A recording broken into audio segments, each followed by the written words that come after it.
Welcome back to Play Tessie. If you're listening on drop day, it's February 12th, and this is episode 38. Brandon Lyon wore 38 and was traded to the Arizona Diamondbacks for Kurt Schilling, who famously wore 38 for the Red Sox. And then later in the future, the pride of Pawtucket, Rusney Castillo, number 38. Quick, favorite Rusney Castillo memory? Go. When he signed with the Red Sox.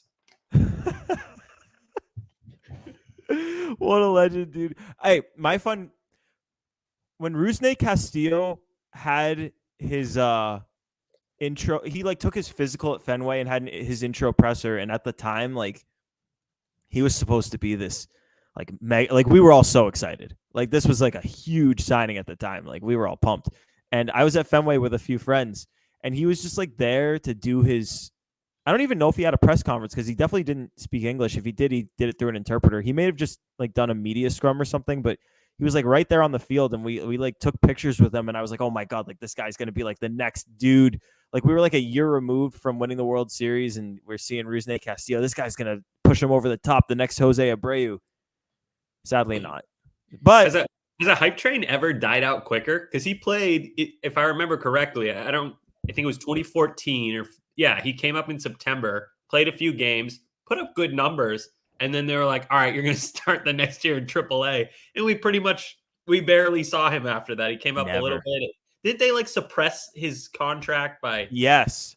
They changed the rules since then. I think the way it used to work is that if you kicked the guy off of the 40-man, then his salary didn't count towards the luxury tax. Now that's no more. But I think they literally changed that rule because of Rusney Castillo. So yeah, 38. One of the quickest hype trains ever. Oh God. Big deal, and then gone. Overnight. Yep. Oh, he was supposed to be so good, and it was just so evident so fast. I don't know. But he was the pride of Pawtucket. Dude, they should have a statue out in Worcester for him. Absolute legend. The best they'll ever have there. You can't top it. He's because if you're that good there, you're going to get called up. There's no scenario where a player can be that good and not get called up. So Rusney Castillo's legend will live forever. But this is the official podcast of Talking Baseball when there's no baseball to be talked about, also known as the official Red Sox podcast of WEI.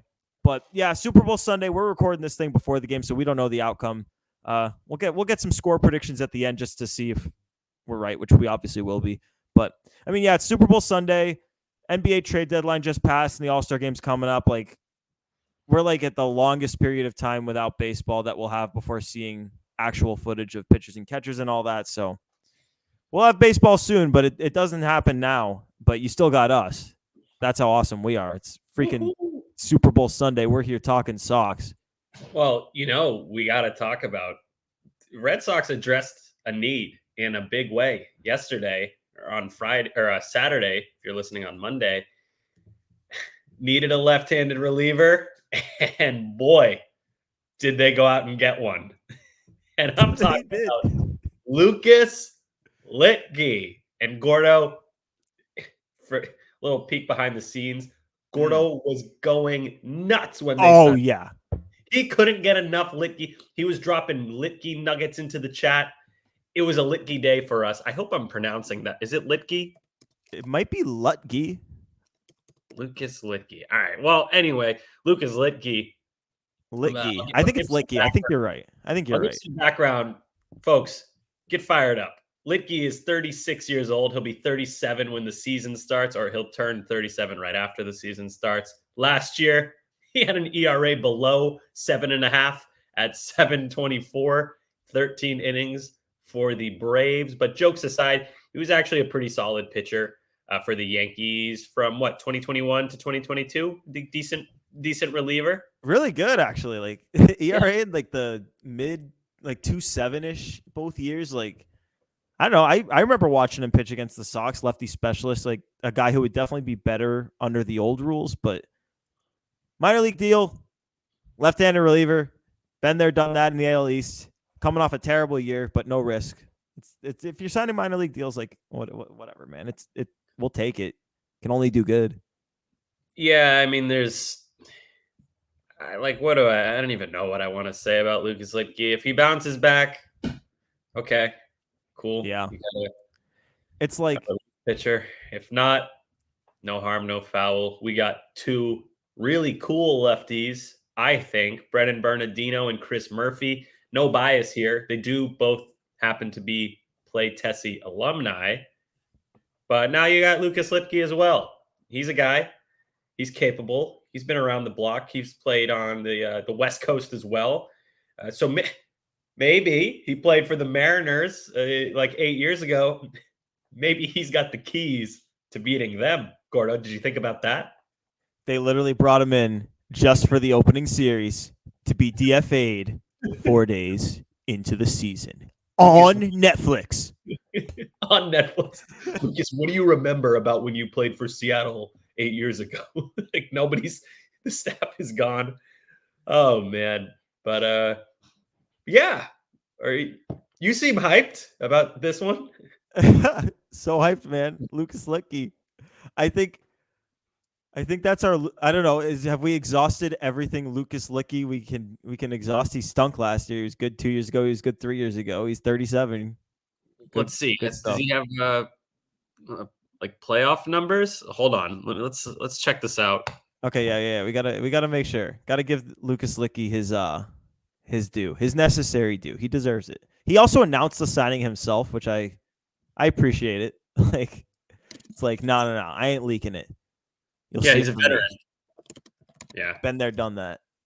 I want to say he got traded from the Yankees to the Braves last year. I don't think he was signed, but he's a guy for sure. We have a confirmation. He is a human being. He's on the team. He's going to be fighting for a spot in the bullpen. I can't find his playoff numbers. He might not have. He may not have. He may not have made their playoff roster. He definitely didn't make the Braves one, but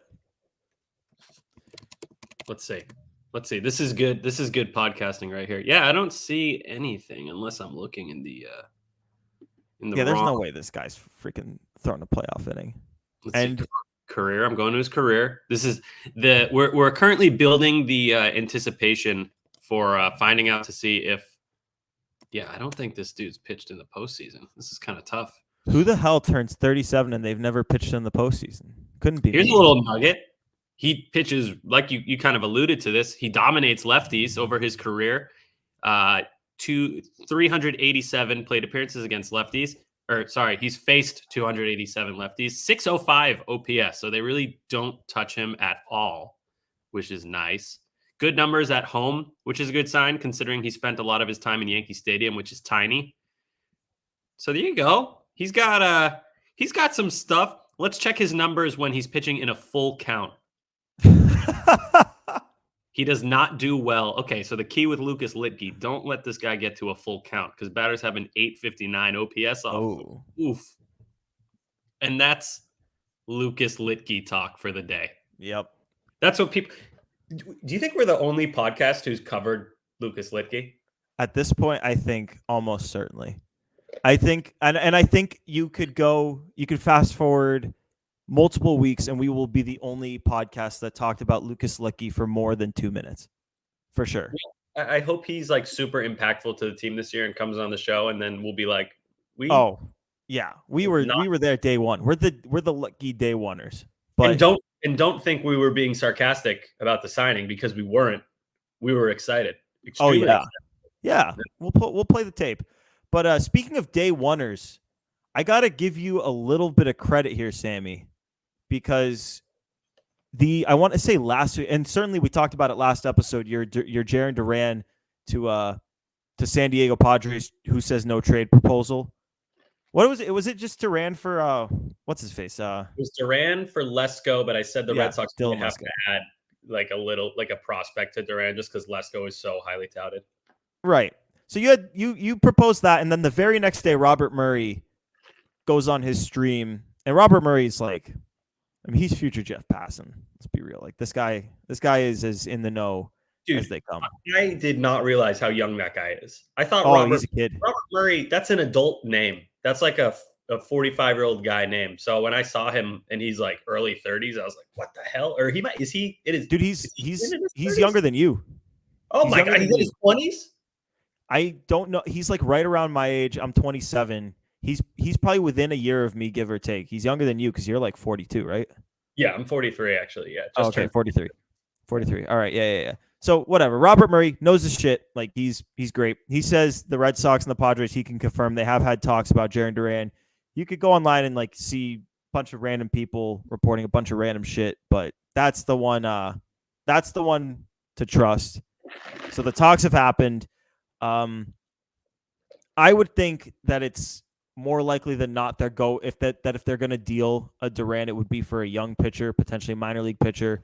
Like I see a lot of people hoping and praying that it's like a Musgrove thing, and I know Peter Gammons floated out the Musgrove name like a few weeks ago, like kind of randomly in one of his tweets. I don't know. Yeah. I don't think it's going to be for Musgrove. I think Musgrove makes sense. The only problem is he has a no trade clause and he's a local Right. kid from San Diego. So I mean, if he'll waive that, then sure. But if he's not gonna, can't do it. Also, I don't want to take too much credit because if you go and you look at the Padres, like their pipeline, it's Robbie Snelling, who's their number one pitching prospect. So automatically, I thought, okay, they're not going to give up their number one guy for Duran, as great as Duran could be. And then their number two guy is Lesko, same age as Snelling, I believe. And then the number three guy is a little bit lesser, Drew Thorpe, who came over from the Yankees, who a good pitching prospect, but not at the same level as Lesko and Snelling. So process of elimination, I ended up on Lesko. So I don't think I deserve too much credit, but Don't I am downplay yourself. You get the credit. Come on, you get the credit. Imagine they trade for Drew Thorpe and it's like you just take the Yankees pitching pipeline and just put it on the Red Sox. Drew Thorpe and Dick Fitz. Yeah, I wouldn't love that. I wouldn't. No, be like, God, no, I'd hate it. Terrible, but I wouldn't love that. Yeah, I want to get like I either want someone to quote unquote overpay or I guess pay full price for Duran, no matter regardless of how you want to look at it, or just keep the guy. Just because we talked about this last episode. For as low as the floor is, like he could be totally nothing with bad defense, like we've seen before. For as low as that is, the ceiling is just like we saw it last year. Ground ball to right field, double, stealing bases, little bit of home run power, not a ton, probably like a teens kind of home runs, but a ton of doubles, which is what you want. Strikeouts still a little bit high.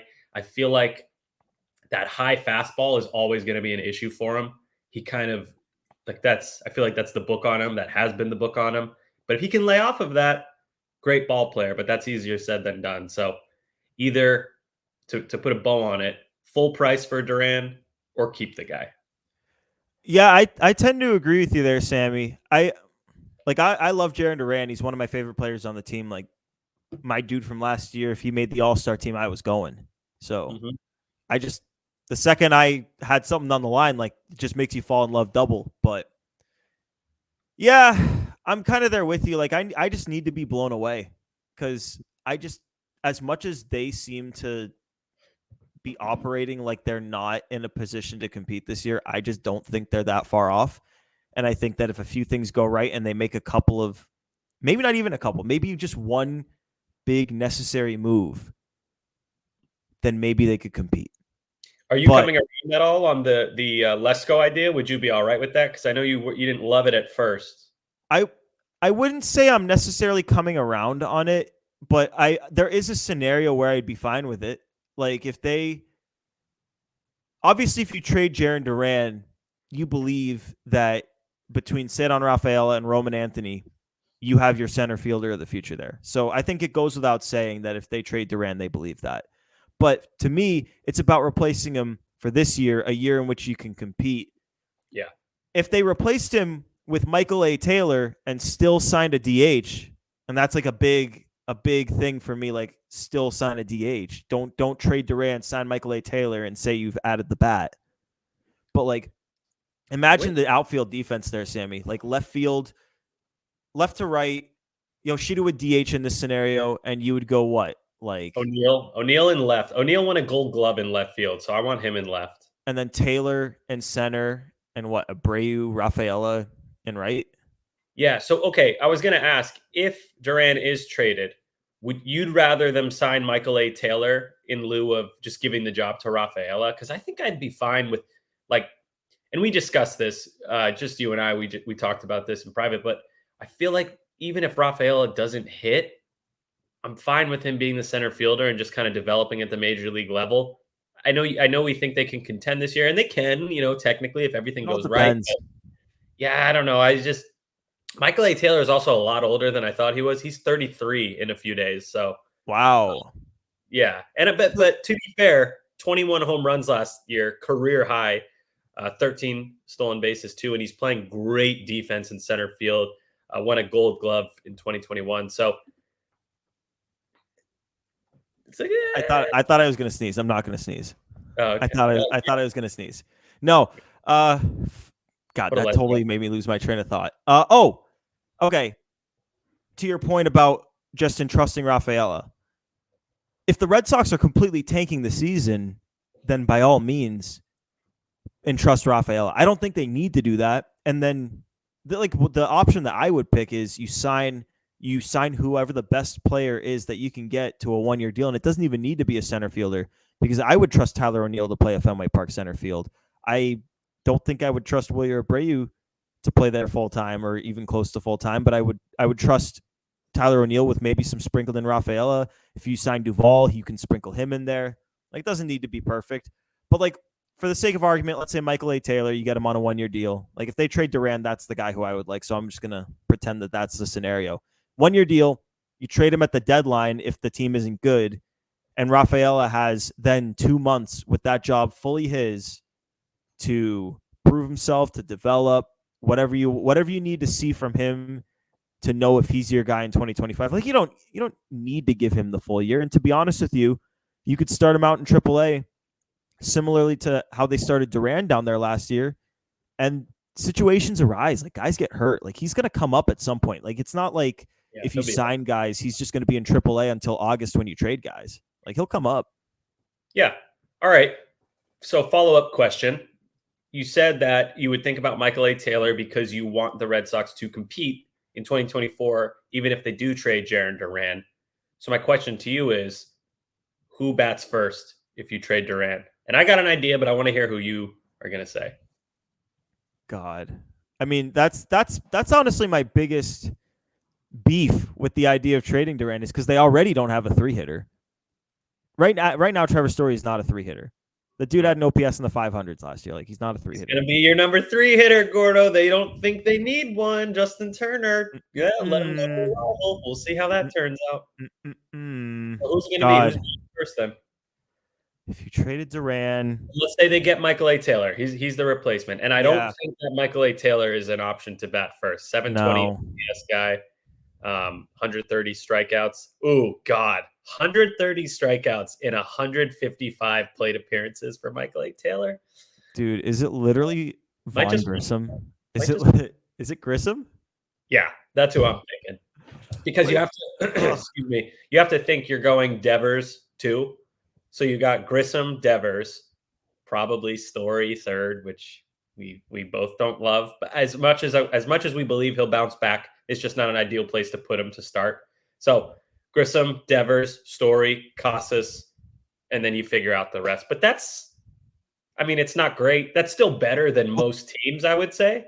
Your 2-hitter and your 4-hitter are great. Like, yeah, you've got a 2-hitter that's as good as any 2-hitter. You got a 4-hitter who should be as good as any cleanup hitter. You're in a good spot there. But the issue is, like, Vaughn Grissom has played what? Like, his most games he's played in a year is what, in the 50s?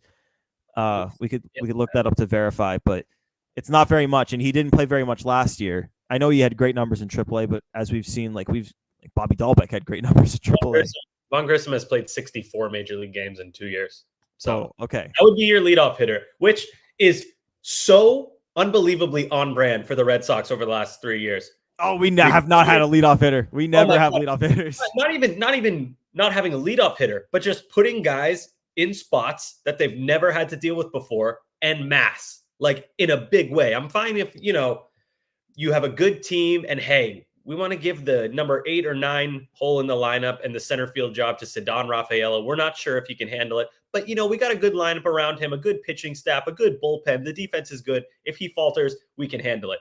It's not like that at all. It's like, we got a guy coming off a 500 OPS season who hasn't played well in 2 years. We're going to bat him third. We have a guy who's played 64 MLB games ever. He's going to be our leadoff batter. How's that sound? Oh, and by the way, we have 2 backup catchers.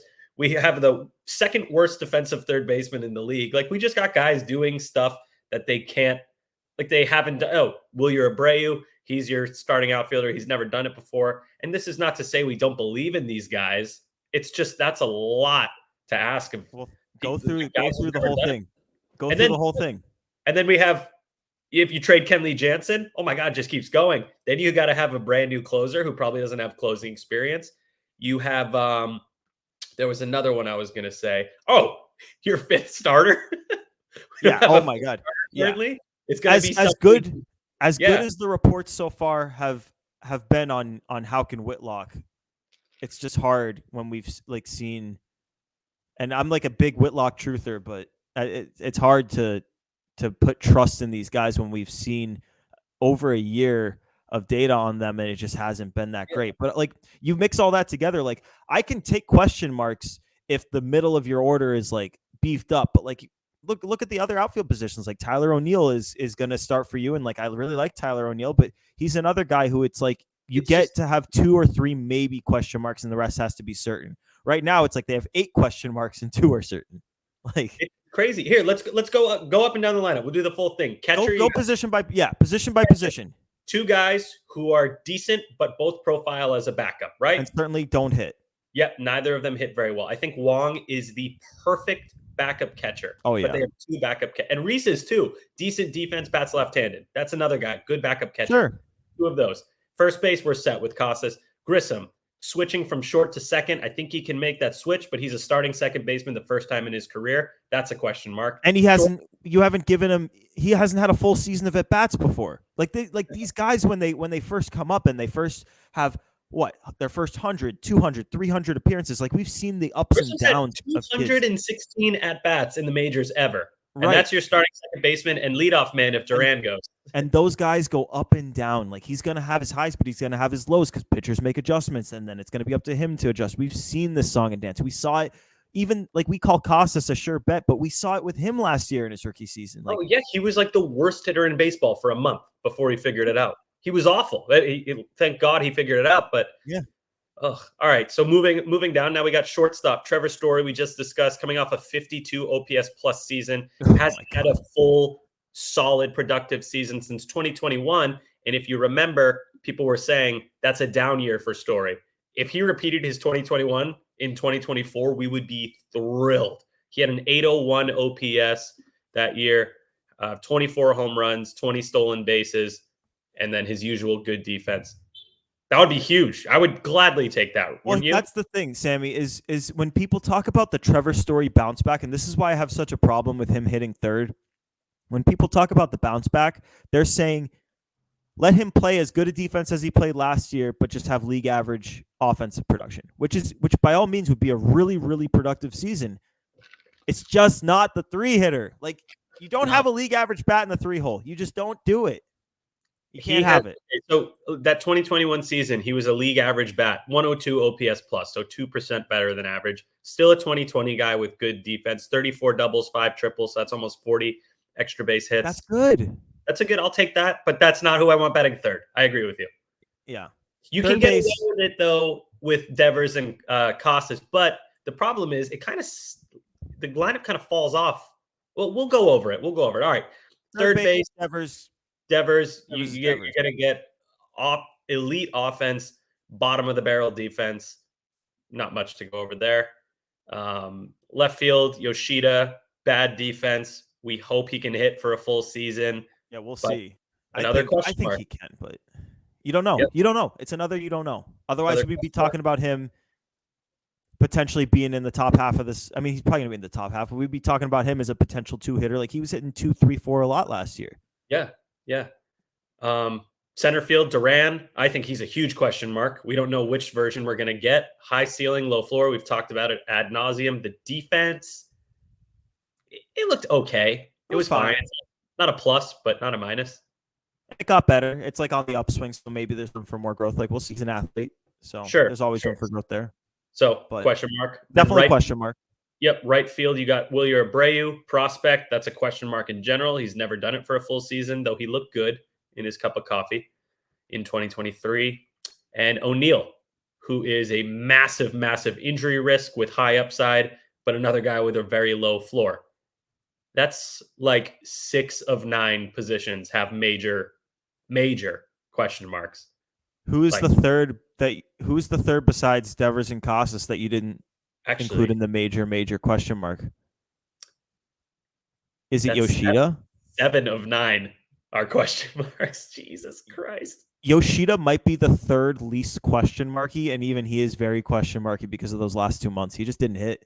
And when he doesn't hit, he doesn't give you anything because he doesn't run the bases well and he doesn't play defense. Like, he has to hit or else he's giving you nothing. His value is entirely tied to his bat. I don't love having, and this is kind of why I've backed off a little bit of the Jorge Soler train. It's still like if they signed him, but then you'd have three guys, excuse me, Devers, Yoshida, Soler. You could argue Casas too, though I think his defense will be fine, where all of the value is tied to the bat. So not ideal.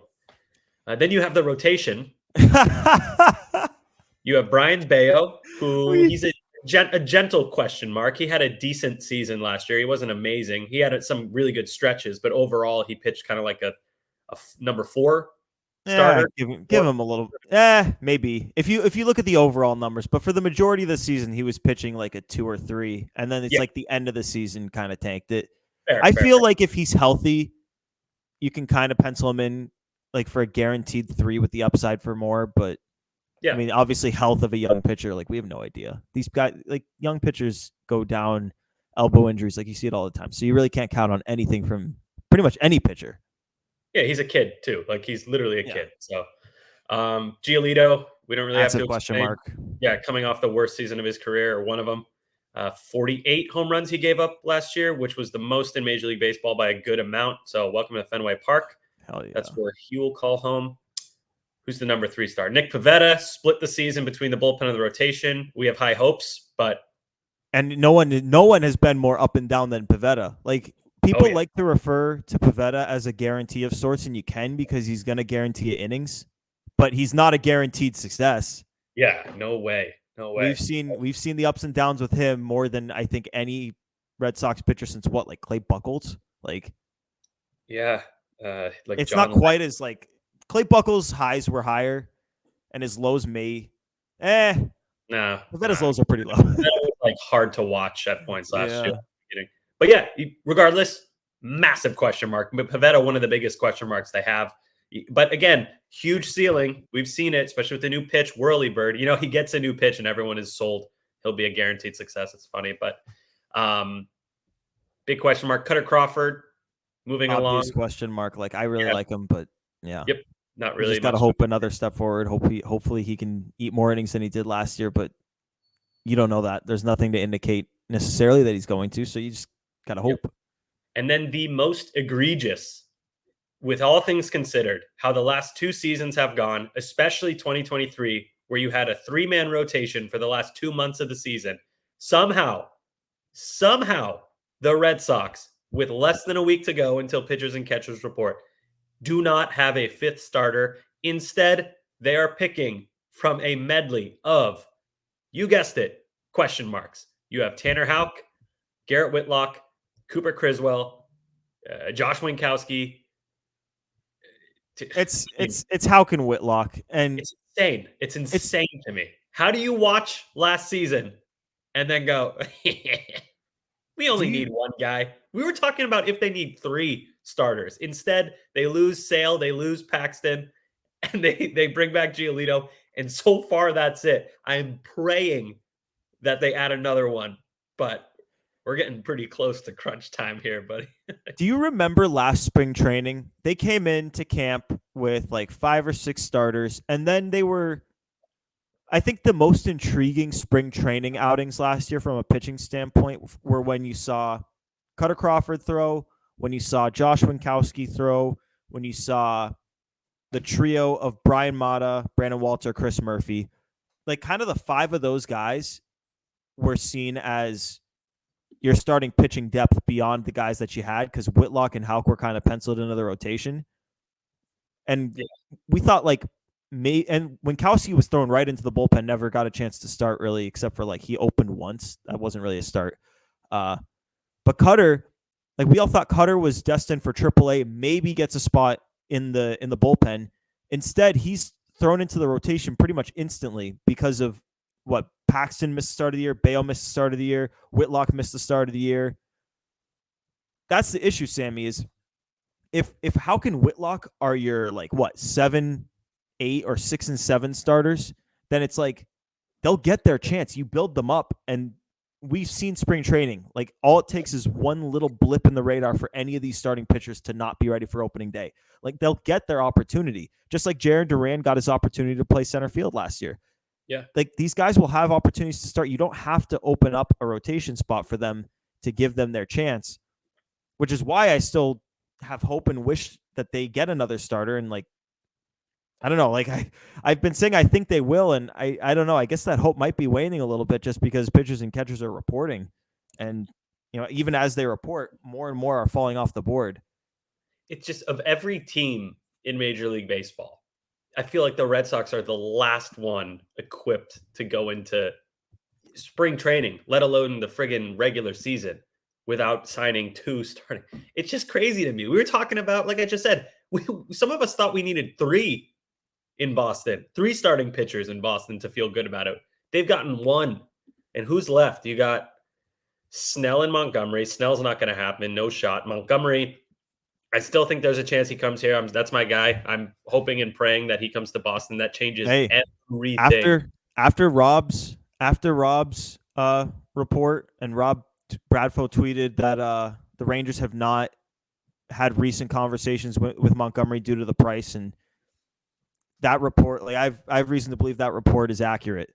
So who else do you got? You got Brad Keller, not great. That's an innings eater. Hyungjin Ryu, soft throwing, always hurt, 37 years old. Eric Lauer, Lorenzen, Cueto is out there. He's 38 years old. You want to sign him? Have fun. Clevenger's still there.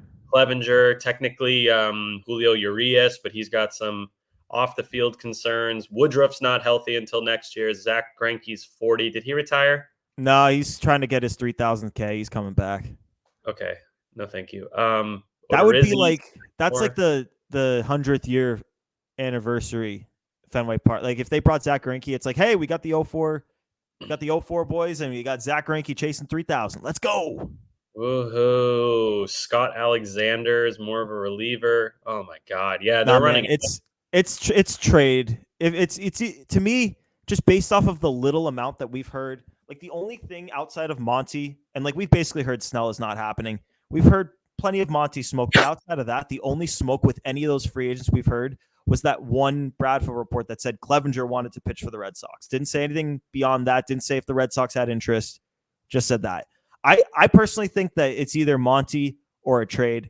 I still think there's over a 50% chance that there is a starting pitcher brought in here before opening day that can help. It could also be Lorenzen. He kind of fits the Craig Breslow mold. He throws hard. His average fastball is 94. He gets a lot of whiffs, but that's like a 4th or 5th starter. But at this point, I would rather that than going into the season without a full rotation. It's just crazy how I remember earlier in the offseason, I had a tweet where I said, if the Red Sox sign Yamamoto, would you be okay with Giolito being the second? Oh, God. No. Half the responses were, and by the way, I would have cried tears of joy if that was the offseason. And half the response were like, now you got to get someone better than Giolito. Even if you get Yamamoto, it can't be Giolito. And now we're like, please just get us a full rotation. Just get Lorenzen, please. Lorenzen would be fine. The Red Sox would be so muscular with Duran, O'Neill, and Lorenzen. Pat Brown might be feeling a little insecure if that happens. No, Pat would never be able to step foot in Massachusetts if those guys are all occupying Fenway Park locker rooms. It's just can't do it. I'm looking at Lorenzen right now. Easy. Like I said, the fastball averaged 94 miles an hour, which is pretty middle of the pack, actually. Believe it or not. He doesn't walk a lot of guys. He gets a decent amount of chases. Doesn't strike many out. The one thing about Lorenzen is we'd had a conversation last year where we were told that they didn't love Lorenzen at the deadline last year. So I do, and obviously there's new leadership there and that can change things, but I don't know. I feel like we would have heard that connection a little bit more at this point. But hey, that might check 2 boxes. He's a right-handed power bat too. Remember he used to Oh hit? my God, he can hit. Yeah. That would be so fun. That would be the most Red Sox. The right-handed power solution Michael Lorenzen. is a pitcher. This will be like when they signed Hanley Ramirez and they were like, "Oh, buddy, you think he doesn't fit? He's playing left field." You know what's funny? Yeah. I was actually thinking about Hanley the other day. He wasn't as bad as people like Oh, remember he was him. good. Yeah, that what was it? 2017? I'm pretty sure he had like 30 home runs and over 100 RBI. And I He know did, those are didn't he? outdated stats, but like, come on, No, man. Sammy, it's because he had a slightly down, maybe more than slightly down offensive first year, and he was in left field like Yeah. looking like a clown out there. It would look bad, but Okay, listen to this. Listen to this. 2016 Hanley Ramirez. I would kill to have this guy on the team right now. 30 home runs, 111 RBIs, oh yeah. 866 OPS, 126 OPS plus, hit 286. And he had a 620 plate appearances, so he played all year. That's a good season. That's good. That's what they need. I loved Hanley. Hanley was like my first as a kid white whale who I wanted the Red Sox to get. Because I was like, oh, we had him, and his name is almost Manny Ramirez. Like, we gotta get this guy back. And for years they were in the rumors, and then finally they made it happen. I was at that game where he walked off the Yankees. Oh, I was there too. Oh, nice. Of course you were. Of course. There was this. I was standing room behind home plate, the section I always stand in, and there was this guy who was like a Yankees fan, this big dude. And what was it, like 5-1 going into the ninth inning? Like it was not. We felt not good about it that game. Yeah. And I just remember it was like a 3 or 4 run game, and this Yankees fan was talking so much shit to everyone around, like in the area, just everyone, just roasting them. Hanley hits the home run, ball lands, everyone goes crazy.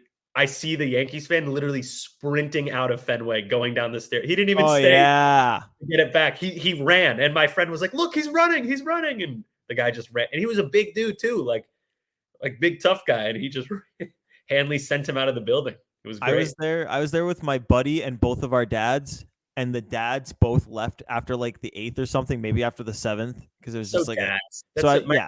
Dads. The dads left. The dads left. Beat the traffic. We were there. I want to say we moved up because we were home plate-ish too. We were in the home plate loge, so not that far away from you. But we moved up to like really close seats for that 9th inning. That was electric. He was a good time. I liked Hanley. Hanley got too much of a bad rep. I agree with you, Sammy. He was a good player. When I say behind home plate, I mean like you know all the way up where there's like you can stand and you lean on the railing and you look straight ahead and you're kind of a little above. Yeah.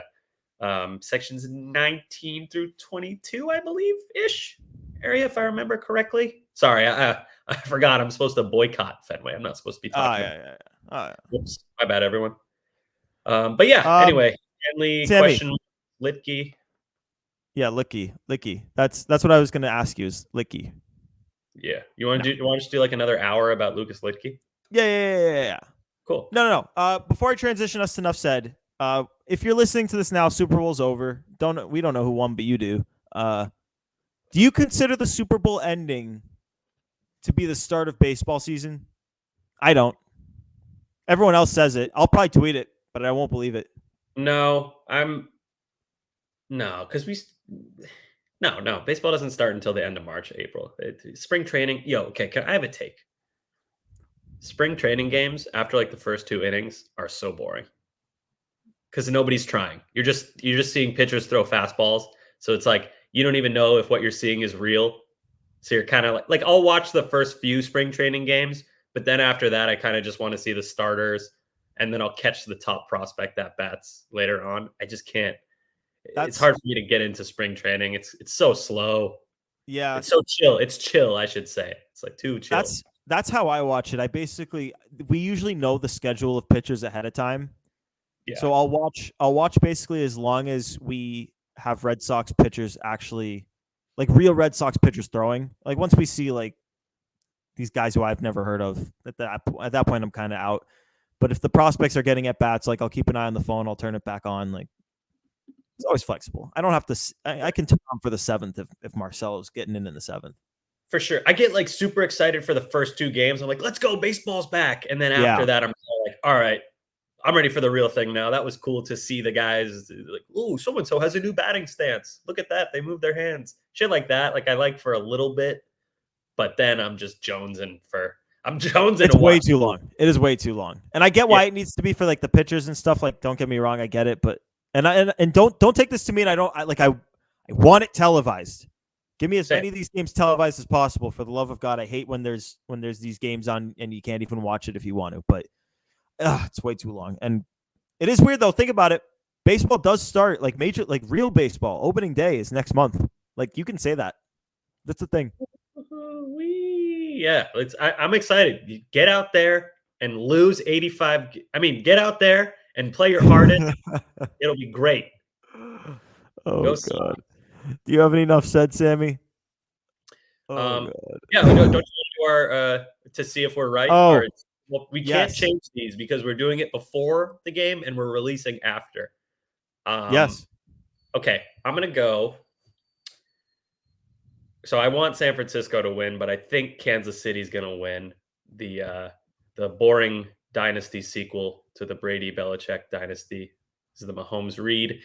I'm gonna go 27 to 20. Chiefs win. Okay. I think I'm gonna take, and I was originally gonna have 34-31 Chiefs, but then I remember that Chris Murphy said 34-31 Niners. So I'm gonna ride with Murph. I'm gonna go 34-31 Niners. In fact, I'm gonna put some money on that as soon as we hop off here on the exact score bet. We'll put like $2 on it, exact score, and we'll get the payout. And maybe we'll have some fun with that cash when I win. But okay. Any other enough said from you? I've got one if you don't have anything. Yeah, my enough said is I'm going to react to the Super Bowl now because, like I said before we start recording, regardless of who wins, I'm going to spin it in a positive for Tom Brady. So here's my reaction to if the Chiefs win. Oh my God, Mahomes is really amazing. It's incredible that Brady's the only one to beat him multiple times. Brady really is the GOAT, huh? And then here's my reaction if the Niners win. Mahomes is never going to catch Brady. And that's it. Yeah. I mean, I think the better outcome for us Brady truthers is just make sure Mahomes doesn't get within 2 of Brady and there's never an argument. But I agree there's a way to positively spin it because Brady beat Mahomes in the AFC Championship game and then he beat him again in the Super Bowl and Mahomes never beat him when it mattered in the playoffs. Yeah. And you know what's take funny? That away. If Mahomes wins yesterday, if you're listening on Monday, that he's still not even halfway to Brady in terms of rings. That's wild. He's got no shot. Come on, let's be real. He's never going to catch the Brady Super Bowl stats are always the fun. Like the fact that Tom Brady has more Super Bowls than any single NFL franchise is absolutely hysterical. And people think Mahomes is going to Mahomes, who already has had some injury concerns and is like, he runs a lot, moves around a ton. He makes a ton of money too, so he's not going to have those premier weapons like protecting him or guys to throw to. There's no shot. Nobody's ever going to catch Brady. It's crazy. And his best guy's getting older too. Like we'll see what happens when Kelsey's out. Give it another year or two. Like we'll see. Yeah, Kelsey is his top wide receiver. Yeah, I see what you did there. Yeah, man. Smirky. But yeah, my enough said Super Bowl related too. Weird little thing about me. My dad is a Chiefs fan. Like, I literally grew up. He grew up in Rhode Island, and his neighbors were big Chiefs fans and always had the Chiefs games on, so he rooted for the Chiefs with them. He's got like a framed signed Len Dawson jersey. Like, this isn't some bandwagon shit. Like, he's been a Chiefs fan my whole life. It's just that they stunk. Who the hell is Len Dawson? He's that Chiefs player. You ever see the picture of like during like a halftime of, I don't even want to say it was a Super Bowl. It was like whatever the Super Bowl was before they called it the Super Bowl. And he's like smoking a cigarette at halftime. You'll know I want to say you'll know the picture if you've seen it. My football knowledge ends with the Patriots. I'm just Sox guy. All right. Well, the listeners will know the picture if they don't know Len Dawson. They'll know Len Dawson, but yeah. He's got that framed signed jersey. If the Chiefs were better when we were younger, or when I was younger, because you're like 50. If the Chiefs were better when I was younger, I might be a Chiefs fan, which would be freaking horrible. I'm just so glad that that didn't Yeah, happen to me. I That might can't, be I the best thing my dad ever did is he passed on all of his teams to me except his football team. I can't root for a team if there's not like a Boston connection to it. Yeah, I've seen. We got the picture up. I've never seen this picture. You've never seen that that it's the second one. Oh, I thought that was like USC. I have seen that. I thought that was a college team. Yeah, that's the picture. Thank you, Coop. Oh yeah, look, there is a Chiefs helmet behind. Yeah. See, Glenn my thing Dawson. with sports is like it's like appropriate tribalism. Like the reason I like the teams I like is because they're from the place I grew up in, and I want Yes. to beat the other places. Like I can't.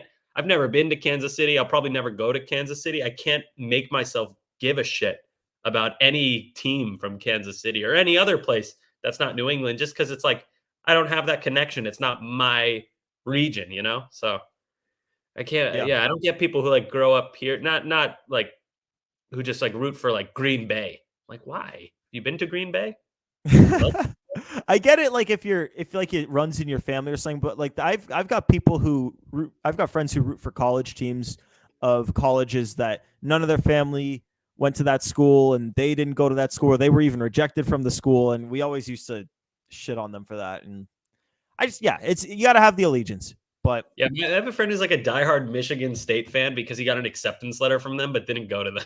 That was my they problem. accepted me. They, Coop just brought up the Kansas City Royals have a 15-7 record versus the Giants. They've only played 22 times. does that include? That probably doesn't include the World Series.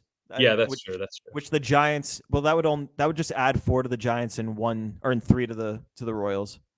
But Oh, yeah, this more reason to bet Chiefs like Sammy did, because of the Royals and the Giants. Whoa, that makes perfect sense. Hold up, before interleague play, like they wouldn't have played at all. Yeah, it makes sense. Like, I guess it's only It's true. recently that they started playing. Yeah. It's a really weird matchup city-wise. San Francisco, Kansas City. Could not think of two more opposite places. Culturally different places, but that was Coop's nugget. I'm going to piece. Oh, there Thanks, goes Coop. A dose of Coop for you Coop, listeners. Coop working behind the scenes. But Sammy, any other thoughts before we wrap up here? No, my last thought would be I think the Red Sox are going to make moves this upcoming week just because Doesn't it feel like it? Feels like something has to give. Whether we intentionally didn't talk about the Kenley thing because we feel like there's a good chance that could happen very soon, and we don't want to be outdated. But if and when Kenley does get moved, we'll hopefully have an emergency. I kind of hope it happens out of schedule so we can have that excitement panic of like jumping on the pod and recording. So I do love that. we'll see what happens with Kenley and the 4 starters if you're being generous and the lack of the number 3. Just field the goddamn team. Anyway, complete the roster. Complete the roster. That's all we want. That's the episode name. Just complete the roster. There you go. There you go, Coop. That has been episode 38 of Play Tessie. Sammy here with Gordo, and we got Coop behind the scenes. But before you log off, before you click somewhere else, just remember, hit that subscribe button, hit that follow button, wherever you're listening. If it's the Odyssey app, Apple Podcasts, Spotify, if you're on the YouTube channel, which we've been really excited about getting everything up on the YouTube channel lately. It's been super cool. Love growing on YouTube. Hit us up on that WEI YouTube channel and maybe rate that. Actually, YouTube doesn't have stars. It's just thumbs up, thumbs down. Give us that thumbs up. But thumbs up, leave us a nice comment. That's all we want. Subscribe, maybe save the actual playlist folder somewhere in your laptop or your phone. Do that. Yeah, literally all of these things because you love Play Tessie and we love you. So do all those things. Support the team. Support the team. Support us because we support the Red Sox. We support you. You support us. But for Sammy, for Coop behind the scenes, for Gordo here, it's been Play Tessie, episode 38. Thanks for tuning in. Toodaloo. All right.